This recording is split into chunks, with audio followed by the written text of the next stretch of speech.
Assalamualaikum dan salam sejahtera kepada murid-murid sekalian. Hari ini kita akan meneruskan pelajaran matematik tahun 5 KSSR Semakan 2017. Topik yang kamu akan belajar pada hari ini ialah bunda nombor. Di dalam buku teks kamu boleh merujuk di muka surat 16, 17 dan juga 18. Baik, kita mulakan perbincangan dengan contoh yang pertama, iaitu soalannya yang berikut ialah pengeluaran getah di dua buah negeri pada tahun 2018. Okey, lihat negeri Selangor ada berapa? Ada 241,494 kilogram pengeluaran getah. Manakala negeri Melaka mencatatkan 264,405 kilogram pengeluaran getah. Baik, soalan A, bundarkan 241,494 kepada puluh ribu yang terdekat. Jadi soalan minta kamu bundarkan kepada puluh ribu yang terdekat.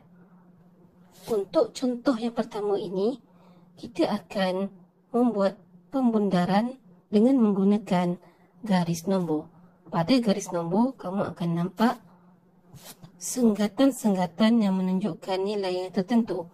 Okey, untuk soalan ini, nombor yang kamu perlu bundarkan ialah 241,494. Kamu perlu menentukan julat permulaan dan juga julat akhir bagi nombor ini. Pertama sekali, kamu bulatkan puluh ribu. Puluh ribu berada di sa, puluh, ratus, ribu, puluh ribu. 4 merupakan puluh ribu. Sebelum kita teruskan pelajaran bunda nombor, kita akan mengulang kaji dahulu pelajaran nilai tempat. Kerana nilai tempat ini diperlukan ketika kamu membuat bunda nombor. Sebagai contoh, saya berikan satu contoh nombor iaitu 495,132. Jadi, kita ulang kaji semula nilai tempat bermula daripada 2. 2 ialah sa. Nilai tempat bagi 3 ialah 10. Nilai tempat bagi 1 ialah ratus. Nilai tempat bagi 5 ialah ribu. Nilai tempat bagi 9 ialah puluh ribu. Manakala nilai tempat bagi 4 ialah ratus ribu. Ingat semula ya. Sa, puluh, ratus, ribu, puluh ribu, ratus ribu.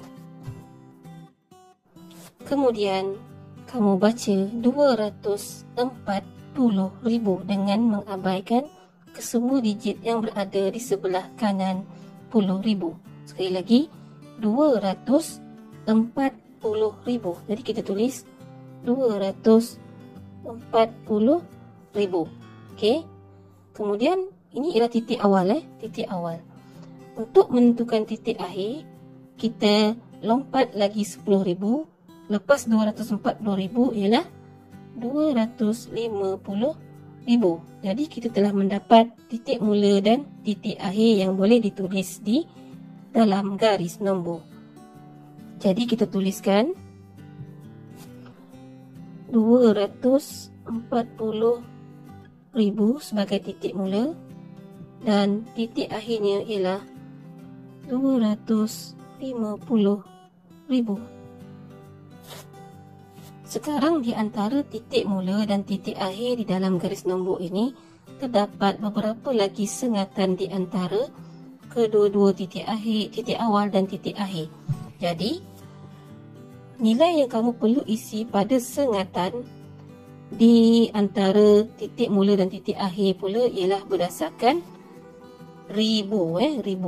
Kerana tadi kita gunakan puluh ribu sebagai titik awal dan titik akhir. Untuk nilai di antara kedua-duanya kita menggunakan nilai ribu, iaitu nilai yang di bawah 10,000. Jadi, jika di sini ialah 240,000, maka senggatan yang pertama di sini ialah 241,000 diikuti 242,000, 243,000 sehinggalah 249,000. Kemudian kita pastikan kedudukan 241,494 di atas garis nombor. Tadi kamu sudah menulis nilainya, jadi sudah pastilah nilai 241,494 berada di antara nilai ini. Okey, kerana di sini 241,000 dan ada 400, mungkin dia berada di bahagian tengah di sini. Okey, jadi kamu tandakan titik di sini menandakan kedudukan nombor yang kamu ingin bundarkan. Okey, kemudian kita lihat, adakah titik ini hampir dengan 240,000 ataupun hampir dengan 250,000? Sudah pasti kamu akan lihat dan kamu akan dapati bahawa nilai ini lebih hampir kepada 240,000. Maka nombor 241,494 apabila kamu bundarkan kepada 10,000 yang terdekat, kamu akan dapat jawapan 240,000. Jadi kita boleh isikan ruangan kosong di dalam soalan ini. 241,494 terletak di antara 240,000 dengan 250,000. Kemudian 241,494 hampir kepada kita dapat tadi, iaitu 240,000. Kemudian 241,494 menjadi apa? Menjadi 240,000 apabila dibundarkan kepada 10,000 yang terdekat. Okey. Soalan 1B pula, bundarkan 264,405 kepada 100,000 yang terdekat. Okey, kali ini kita akan bundarkan kepada 100,000. Sama seperti tadi, kita akan menggunakan garis nombor untuk melakukan bundar nombor ini. Jadi salin semula 264,405, kemudian bulatkan 100,000. 10, 100, 1000, 10,000. Digit 2 ialah 100,000. Kemudian kita nak pastikan titik mula dan titik akhir bagi garis nombor ini.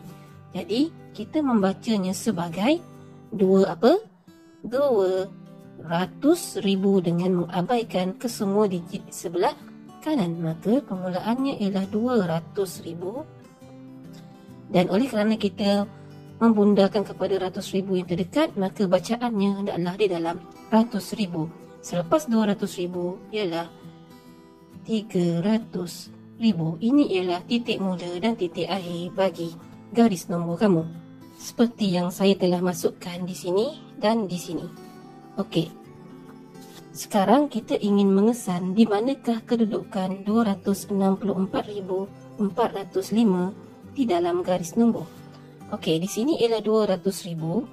Maka bacaan untuk sengatan yang berada di antara titik mula dan titik akhir hendaklah dalam 10,000.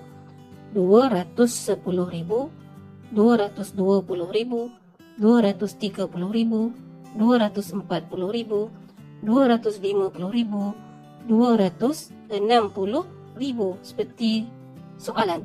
Okey, 260,000, tetapi di sini 264,000 mungkin berada di antara sini. Okey. Jadi, tandakan titik dan kamu perhatikan adakah titik ini hampir dengan 200,000 ataupun hampir dengan 300,000. Maka sudah pasti kamu akan kata titik ini lebih hampir kepada 300,000. Maka 264,405 apabila kamu bundakan kepada ratus ribu yang terdekat, kamu akan dapat jawapan 300,000. Faham ya? Antara kelebihan kamu melakukan pembundaran menggunakan garis nombor ialah kamu nampak lebih jelas kedudukan nombor tersebut menghampiri nilai yang di sebelah kiri ataupun kanan. Untuk soalan seterusnya berdasarkan gambar Gunung Korbo, iaitu ketinggiannya ialah 218,300 cm. Jadi soalannya, bundarkan 218,300 cm kepada 10,000 cm yang terdekat. Baik, jika tadi kita menggunakan kaedah garis nombor, untuk contoh ini, contoh yang kedua, saya akan menggunakan kaedah kumpulan tambah sifar dan kumpulan tambah satu. Begini caranya. Mula-mula kamu tulis semula nombor ini 218,300 cm. Kemudian, kamu hendaklah merujuk ke dalam kumpulan tambah sifar dan tambah satu. Ahli-ahli di dalam kumpulan tambah sifar ialah sifar, 1, 2, 3 dan 4. Manakala ahli bagi kumpulan tambah satu ialah 5, 6, 7, 8, 9. Okey, macam mana nak gunakan kumpulan ini? Baik, saya tunjukkan ya. Okey, soalan minta kamu bundarkan kepada 10,000 cm yang terdekat. Kamu cari di mana 10,000? Sa, 10, ratus, ribu, 10,000. Bulatkan 10,000. Kemudian terus lukiskan satu garis lurus seperti tiang di sebelah 10,000. Okey, nanti saya akan terangkan kegunaan tiang ini. Okey, selepas itu kamu terus gariskan digit di sebelah kanan 10,000 ialah 8, iaitu ribu.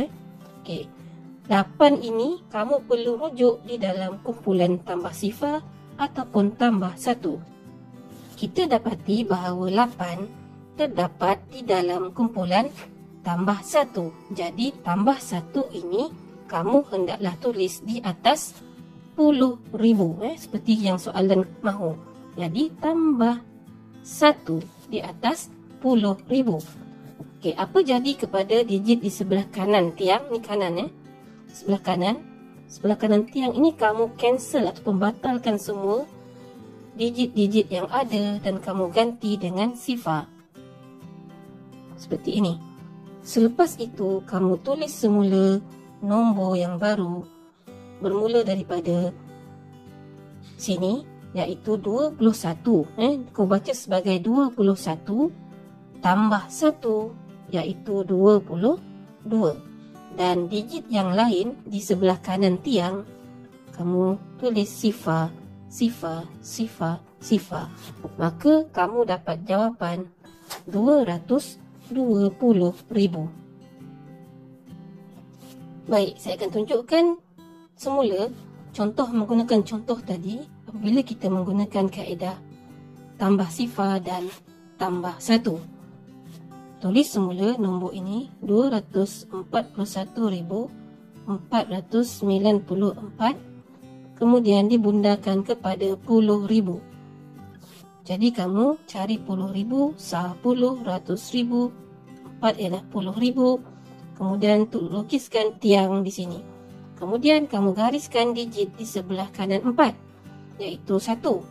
Rujuk 1 dalam jadual sama ada tambah sifar atau tambah 1. Kamu dapati 1 berada di dalam kumpulan tambah sifar. Jadi tambah sifar kamu letak di atas 10,000.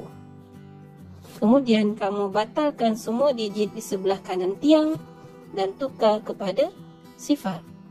Kemudian tulis semula nombor 24 tambah sifar ialah 24 dan diikuti dengan sifar tadi. Iaitu kamu dapat 240,000, sama dengan jawapan yang kamu perolehi jika menggunakan garis nombor. Contoh seterusnya, bundakan RM380,590 kepada RM100,000 yang terdekat. Okey, RM100,000 yang terdekat. Kali ini kita akan menggunakan kaedah yang ketiga, iaitu kaedah bukit. Okey. Tulis semula nombor RM380,590. Baik, sama seperti kaedah garis nombor tadi, iaitu kamu perlu menentukan titik mula dan titik akhir. Titik mula dan titik akhir bagi bukit ini. Soalan meminta kita bunda kepada RM100,000. Jadi sini ialah RM100,000. Maka kita baca dia sebagai RM300,000 dan kiraan RM100,000 yang seterusnya ialah RM400,000. Jadi kamu boleh tulis di sini. Okey, seperti ini. RM300,000 dan RM400,000. Tetapi bagi kaedah bukit, kamu perlu menentukan nilai untuk yang berada di tengah-tengah RM300,000 dan RM400,000. Okey, untuk kiraan di pertengahan ini kita menggunakan nilai RM10,000 kan, kerana awal dan akhir kita gunakan RM100,000. Jadi nilai yang di tengah-tengah kita menggunakan kiraan RM10,000. Jadi nombor yang berada di tengah-tengah sepatutnya ialah RM350,000. Okey, bagi nombor yang dalam soalan ini RM380,000. Di sini ialah RM350,000. Di manakah kedudukan RM380,000? Adakah di sebelah kiri ataupun di sebelah kanan bukit ini? Jadi kita boleh lihat dan kita tahu bahawa nilai RM380,590 akan berada kira-kira di sini. Jadi daripada titik sini kamu akan lihat sama ada ianya menghampiri RM300,000 ataupun menghampiri RM400,000. Maka kamu akan dapati ianya lebih dekat kepada RM400,000. Maka apabila kamu bundakan RM380,590 kepada RM100,000 yang terdekat, maka kamu akan dapat jawapan RM400,000. Begitu. Jadi di antara tiga-tiga kaedah pola nombor ataupun kaedah kumpulan tambah sifar tambah 1 ataupun kaedah bunda nombor, mana-mana cara yang kamu gunakan akan mendapat jawapan yang sama dan terpulang kepada kamu untuk menggunakan kaedah yang bersesuaian dengan soalan. Cikgu harap penerangan tentang kaedah bunda nombor ini akan membantu kamu menjawab soalan-soalan yang berkaitan dengan topik ini. Selamat berjaya. Jumpa lagi. Bye-bye.